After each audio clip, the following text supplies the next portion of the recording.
କାଳିଆବୋଦା ଗୁରୁକ୍ଷେତ୍ର ଅଖଣ୍ଡ ଦୀପ ସବୁ କାଳିଆକୁ ଦେଖାଇ ମାୟା। ନମସ୍କାର, ଜୟ ଜଗନ୍ନାଥ। ମୁଁ ଭୁବନ। କାଳିଆବୋଦା ଯୋଉ କହନ୍ତି ଅସ୍ତ୍ରଗାର ଅଛି, ଏଇଠି ଲୁଚିକି ଅଛି, ଆମର ଅସ୍ତ୍ର ଲୁଚିକି ଅଛି, ଯାହାକି କଳିଯୁଗର ଶେଷ ଭିତରେ ବାହାରିବ। ବସୁଥିଲେ ଏଇଟା ହାତୀ କେହି ହଠାତ୍ କେହି ଜାଣିପାରେ, ସେତେ ତପସ୍ୟା ଜପ ଥିଲେ ଜାଣିପାରିବ। ଏଇଟା ହଉଛି ମୁଁ ବର୍ଷ ହାତୀ ଅନନ୍ତ ଅନନ୍ତ ଗୁମ୍ଫା। ଏଇଟା ଆଜ୍ଞା ଗୁମ୍ଫାଟା ଏଇଟା ହଉଛି ହାତୀ ଗୁମ୍ଫା। ଯିବା ଆଜ୍ଞା ଭିତରୁ ଯିବା, ଚାଲ ଲାଇଟ୍ ଦିଅ। ହଁ ଦଉଛି, ହଁ ଅଛି, ଚାଲ। ରହିଛ ମୁଁ ଲାଇଟ୍ ଦେଇଛି, ଦେଖିକି ଆସ ଟିକେ ମାନେ ଯାଇ ହବ ଯେ ଗଳିକି ଯିବାକୁ ପଡ଼ିବ, ହଁ ହଁ ଜଣେ ଲୋକ ଯାଇକି। ଏଇଟା ହଉଛି ହାତୀ ଗୁମ୍ଫା ଆପଣ ଦେଖୁଛନ୍ତି, ଆଉ ତା ଭିତରେ ମୁଁ ବାବାଙ୍କ ସହିତ ହାତୀ ଗୁମ୍ଫା ଭିତରେ ଅନନ୍ତ ଗୁମ୍ଫା। ହାତୀ ଗୁମ୍ଫା ଭିତରେ ଅନନ୍ତ ଗୁମ୍ଫା, ଯାହା ଭିତରୁ କେବେ ମୁଁ ବାବାଙ୍କ ସହିତ ପ୍ରବେଶ କରିବି, ଆଉ ଆପଣ ମାନେ ଯିବା ଆମେ ଭିତରକୁ। ଆପଣମାନେ ଯୋଉ ଦେଖିଲେ ଏଇଟା ହଉଛି ହାତୀ ଗୁମ୍ଫା, ତା ଭିତରେ ହାତୀ ଗୁମ୍ଫା ଭିତରେ ଅନନ୍ତ ଗୁମ୍ଫା। ଏଠି ଏବେ ବାବା ଆମକୁ ଭିତରକୁ ନେବେ ମତେ ଦେଖେଇବା ପାଇଁ, ତ ଆମେ ବାବାଙ୍କ ସହିତ ଯାଉଛି। ତ ଚାଲନ୍ତୁ, ଏଇଟା ବହୁତ ମାନେ ଭିତରେ ଦେଖନ୍ତୁ କେତେ ଅନ୍ଧାର ହେଇଛି, ଡର ବି ଲାଗୁଛି। ଚାଲନ୍ତୁ ଦେଖିବା ବାବାଙ୍କ ସହିତ ଯିବା। ପ୍ରଭୁ ଜୟ ବାବା, ଜୟ ପ୍ରଭୁ। ବାବାଙ୍କ ସହିତ ଆମେ ଯାଉଛୁ ଭିତରକୁ, ଚାଲନ୍ତୁ। ଏ ଯୋଉ ଗୁମ୍ଫା ଦେଖୁଛନ୍ତି, ୟା ଜଣେ ହିଁ କେବଳ ପ୍ରବେଶ କରିପାରିବ। ମୁଁ ସେଇଥିରେ ବି ବାବାଙ୍କ ସହିତ ପ୍ରବେଶ କରୁଛି। ବିଷ୍ଣୁ ପାଣି ଅଛି, ସେଟା ବହୁତ କାଳର ହେଲାଣି ତ, ନଈ ଭିତରେ ତ ଜଗନ୍ନାଥ ସେଇଠି ବସନ୍ତି। ଏଇଠି ବାବା ଏଠି ଭିତରେ ବସନ୍ତି। ଥଣ୍ଡା ଖରା ଦିନେ ଜଗନ୍ନାଥ ସେ ଆସି ବସନ୍ତି। ଯୋଉ ପାଣିଟା ବାବା ସଫ କରି କେମିତି ହେଇଛି? ବହୁତ ନଈ ଭିତରେ ଏତେ ପାଣି ପୁରା ଭିତରେ ଅଛି, ଏଟା ସଫ କରିକି ହେଇଛି। ଆପଣ ଦେଖୁଛନ୍ତି ଏଇ ଯୋଉ ହାତୀ ଗୁମ୍ଫା, ଆମେ ଯୋଉ ଆସିଲୁ ଏଇପଟେ, ତା ଭିତରେ ଦେଖନ୍ତୁ କେତେ ପାଣି ଅଛି। ଆଉ ବସନ୍ତି ଖରା ଦିନ ହେଲେ, ଆଉ ଅନ୍ୟ ତପସ୍ୟା କରନ୍ତି ଖରା ଦିନ ବସନ୍ତି। ଏଠି ବାବାରେ ତପସ୍ୟା କରନ୍ତି, ଥଣ୍ଡା ଲାଗେ। ଦେଖନ୍ତୁ ଏଠି ଦୀପ ବି ଅଛି, ଏବେ ବି ଏଠି ଦୀପ ଦିଆ ହଉଛି ବାବାଙ୍କର। ଆଉ ବାବାଙ୍କୁ ଆଣିଛନ୍ତି, ଦେଖନ୍ତୁ ଭିତରେ କହୁଛନ୍ତି ଗୁମ୍ଫା ନୁହଁ, ଏଇଟା ଗୁମ୍ଫା ନୁହଁ, ଯୋଗେଶ୍ୱର ସିଦ୍ଧ ପୀଠ ସେଗୁରୁ କ୍ଷେତ୍ରରେ ମାନେ ସ୍ୱର୍ଗ ଫିଟିକି ବାଟ। ଏଇଟା ବାଟ ସ୍ୱର୍ଗ ଫିଟିଛି, ଏଇଟା ସ୍ୱର୍ଗକୁ ଫିଟିଯିବ। ହଁ ଏଠି ସ୍ୱର୍ଗ କେମିତି ହେଲା? ଏକ ଯୁଗ କି ସତବର୍ତ୍ତୀ ମୋ ଜୀବନ ଅଭାବ ଶକ୍ତି। ଗୋଟିଏ ଯୁଗ, ଏକ ଯୁଗ କି ସତବର୍ତ୍ତୀ ଜୀବନ, ଗୋଟିଏ ଯୁଗ ନାରୀ ତା ସାଥୀ ଶହଟା ବର୍ଷ। କେମିତି କେମିତି ଜାଣିବେ? ତେଣୁ ଯୋଗେଶ୍ୱର ସିଦ୍ଧ ପୀଠ ସେଗୁରୁ କ୍ଷେତ୍ର ମତେ ସ୍ୱର୍ଗ ଫିଟିଯିବା। ଏଇଟା କାହିଁକି ଜଣେ ଭକ୍ତ କରିଛନ୍ତି। ଏଇଟା ଯୋଉ ପାଣି ଏଇଟା ତାର ଅଟୋମେଟିକ ଆସିଛି, ହଁ ଝରିକି ଏତେ ପାଣି ଅଛି। ଏଇଟା ଶୁଖିଲା ବସନ୍ତି କେମିତି? ସକାଳ ହିଁ ତ ଚକିଲାଣି ତ, ତେଣୁ ଏଇଟା କଣ କାହିଁକି କହୁଛି? କଟକ ସିଦ୍ଧ ପୁରୁଷ ମିଳିବା ଆରମ୍ଭିକ ଅନେକ ବାହ୍ୟ ବାହାରିଲେ, ବାହାରିଲେ ତ ବାହ୍ୟ ଅନ୍ୟ ବାହ୍ୟ ଇଏ ଧର୍ମ ସ୍ଥାପନ କରେ। ଆସନ୍ତୁ। ହଁ ଦେଖନ୍ତୁ ଭିତରକୁ ଆମେ ଭିତରେ ପଶିଥିଲୁ, ଭିତରୁ ବାହାରିବା କେତେ କଷ୍ଟ ଦେଖନ୍ତୁ। ତଳେ କେତେ ପାଣି, ବାବା ଦେଖନ୍ତୁ କେତେ କଷ୍ଟ ଯାକ ଆମେ ଡେଇଁଥିଲେ।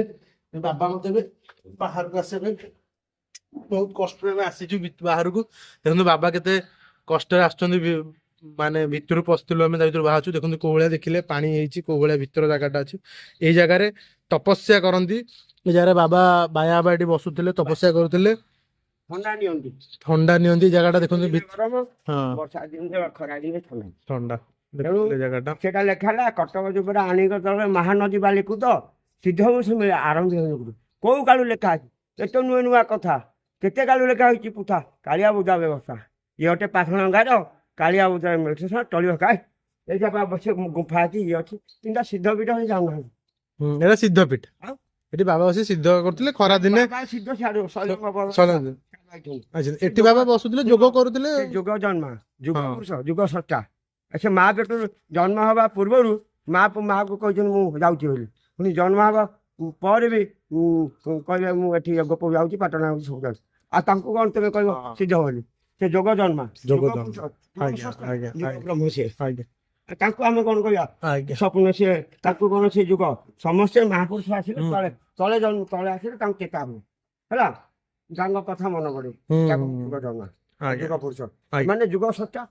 ଆଜ୍ଞା ସେ ତଳକୁ ପଇଲେ ଏ ଗୋଟେ ସୁଡ଼ଙ୍ଗ ହଁ। ଆଉ ଏଇଟା ହଉଛି ଏଇ ଘରର ତଳ ଘର ଏଇଟା ତଳକୁ ଯିବା ପାଇଁ ବାଟ ଦେଖନ୍ତୁ ସେ କୋଉ କାଳରେ ତିଆରି ହେଇଥିଲା କିନ୍ତୁ ସେତେବେଳେ ବି ଦେଖନ୍ତୁ କୋଉ ଭଳିଆ ବାଟ ହେଇଛି ଯେ ତଳକୁ ଯିବା ପାଇଁ ବାଟ ଦେଖନ୍ତୁ ଏ ଘର ଆଉ ଏଇଠି କୁହାଯାଏ ଏଇଟା ହଉଛି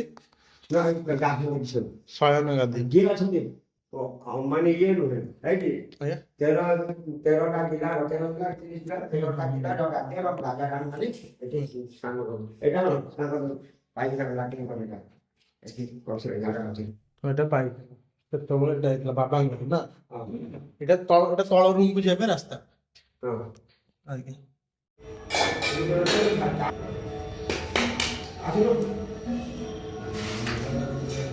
ଦେଖିବା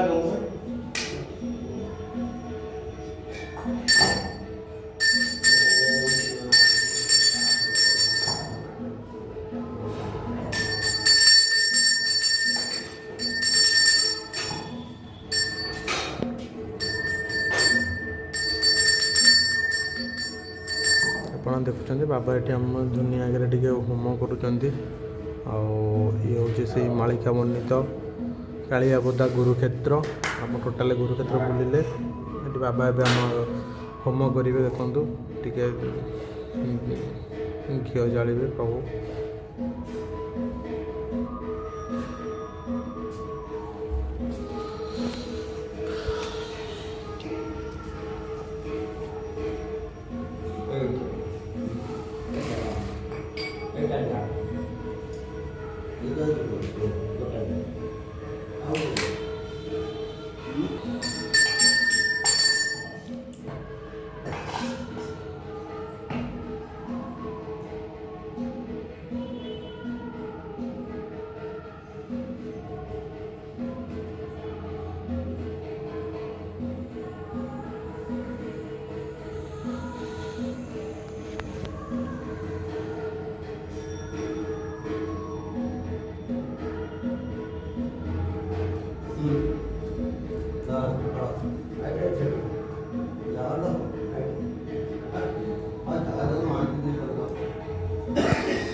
ଆପଣ ଦେଖୁଛନ୍ତି ଧୁନିଙ୍କୁ ଭୋଗ ଦିଆହେଉଛି ଯେହେତୁ